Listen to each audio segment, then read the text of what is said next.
warahmatullahi wabarakatuh. Saya Amelia Nana Saputri dari kelas 1A26. Saya akan menjelaskan kasus di Sampit, Kalimantan Tengah tahun 2001.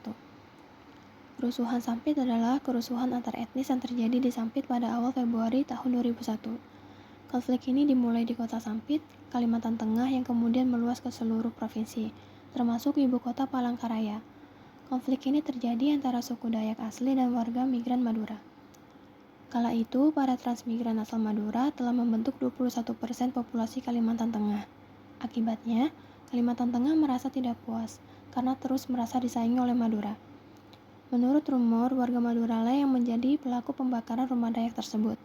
Sesaat kemudian, warga Dayak pun mulai membalas dengan membakar rumah-rumah orang Madura.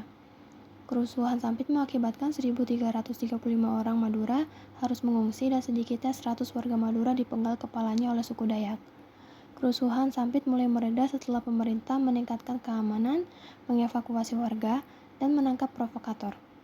Untuk memperingati akhir konflik ini, dibuatlah perjanjian damai antara suku Dayak dan Madura. Guna memperingati perjanjian damai tersebut, dibentuklah sebuah tugu perdamaian di Sampit. Sekian, terima kasih.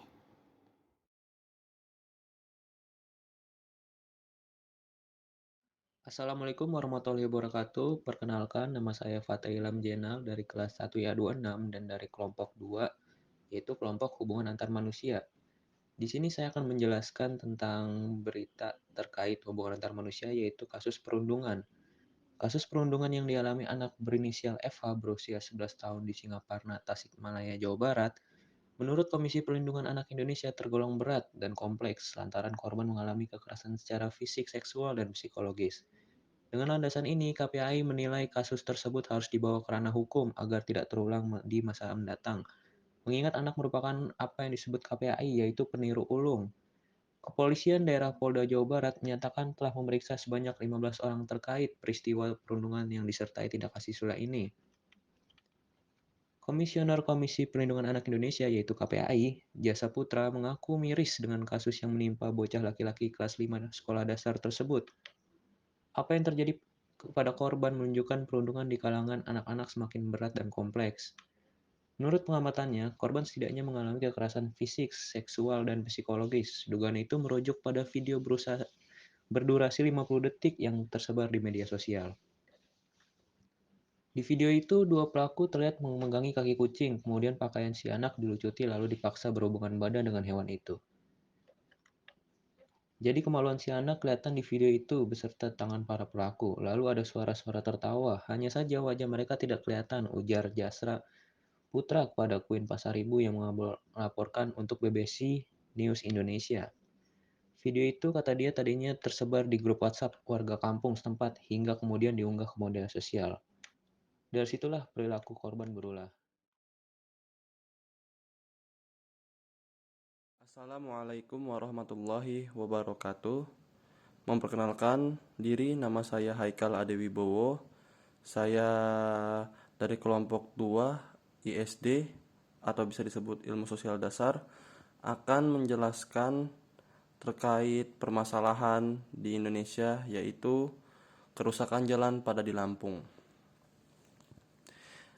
Di sini saya akan menjelaskan bahwa kerusakan jalan di Lampung adalah masalah yang serius dan harus segera ditangani. Kerusakan jalan dapat menyebabkan gangguan lalu lintas, meningkatkan risiko kecelakaan, dan menghambat pertumbuhan ekonomi. Agar jalanan Lampung lebih maju, yaitu kita bisa meningkatkan pemeliharaan, meningkatkan kualitas konstruksi, inovasi dalam desain jalan, pengaturan lalu lintas yang efektif, peningkatan koordinasi antara pemerintah daerah dan pemerintah pusat, partisipasi masyarakat, melibatkan masyarakat setempat dalam pemeliharaan dan perbaikan jalan juga yang penting. Dengan mengimplementasikan saran-saran ini, diharapkan jalanan di Lampung dapat menjadi lebih maju dan memberikan manfaat yang lebih besar bagi masyarakat setempat serta pertumbuhan ekonomi wilayah tersebut. Pelaku penghentian ibadah di Lampung didakwa pasal perbuatan tidak menyenangkan.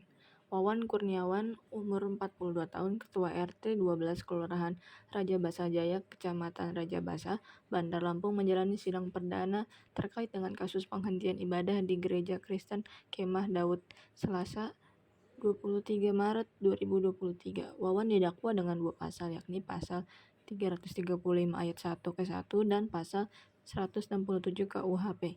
Dalam dakwaan, jaksa menyebut Wawan telah melakukan ancaman kekerasan dan melakukan dugaan pembubaran ibadah di Gereja Kristen Kemah Daud, Bandar Lampung pada Minggu 19 Februari 2023. Akibat perbuatan itu, jemaah gereja tersebut terpaksa menghentikan ibadah yang sedang berlangsung. Terdakwa secara melawan hukum memaksa masuk ke suatu rumah, ruangan tertutup atau perkara tertutup yang dipakai orang lain dengan cara melompat pagar, kata jaksa penuntut umum Helmi Hasan saat membacakan dakwaan di Pengadilan Negeri Tanjung Karang, Bandar Lampung. Peristiwa pembubaran ibadah gereja itu dipicu oleh polemik perizinan gereja yang kala itu belum tuntas. Penahanan Wawan oleh polisi juga memicu unjuk rasa dari sekelompok orang yang meminta Wawan untuk dibebaskan. Pihak keluarga lalu mengajukan penangguhan penahanan untuk Wawan. Kejaksaan Negeri Bandar Lampung yang menerima permohonan penangguhan penahanan Wawan pun mengabulkan permohonan itu. Berdasarkan hasil analisis jaksa penuntut umum, perbuatan terdakwa yang memaksa masuk ke dalam gereja saat ibadah berlangsung termasuk perbuatan pidana. Terdakwa juga diduga melakukan ancaman sehingga para jemaat gereja menghentikan ibadah.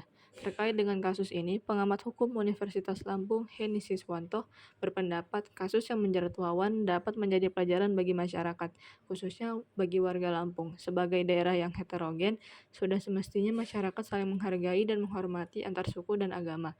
Di sisi lain, semua kelompok agama juga perlu memperhatikan perizinan rumah ibadah agar tidak menimbulkan polemik di masyarakat.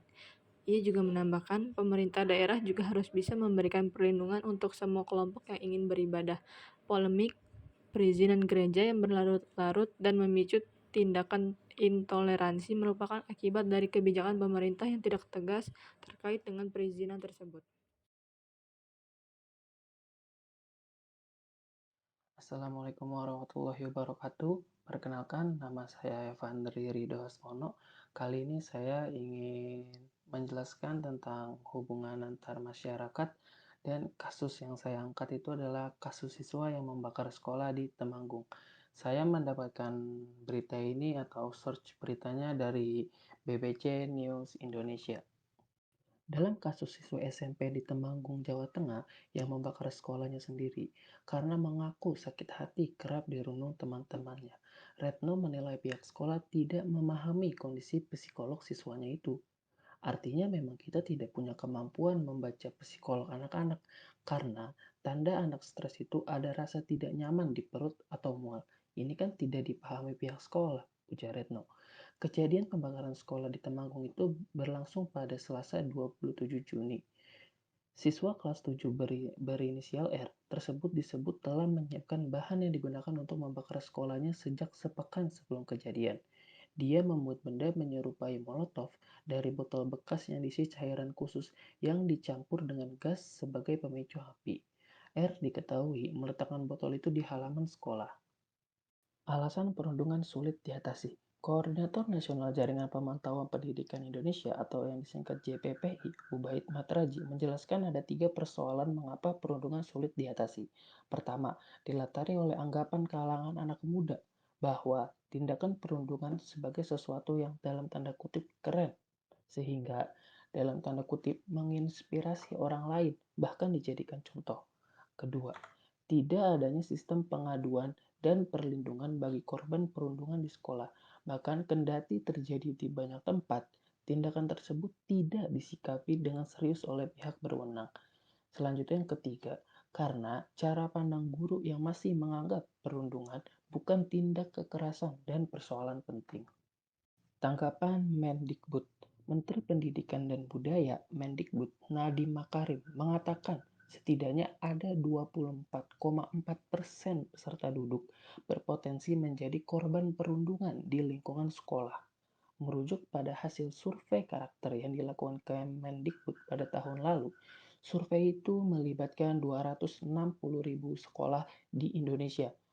di tingkat SD hingga SMA. Ada pula 6,5 juta peserta didik dan 3,1 juta guru yang dilibatkan.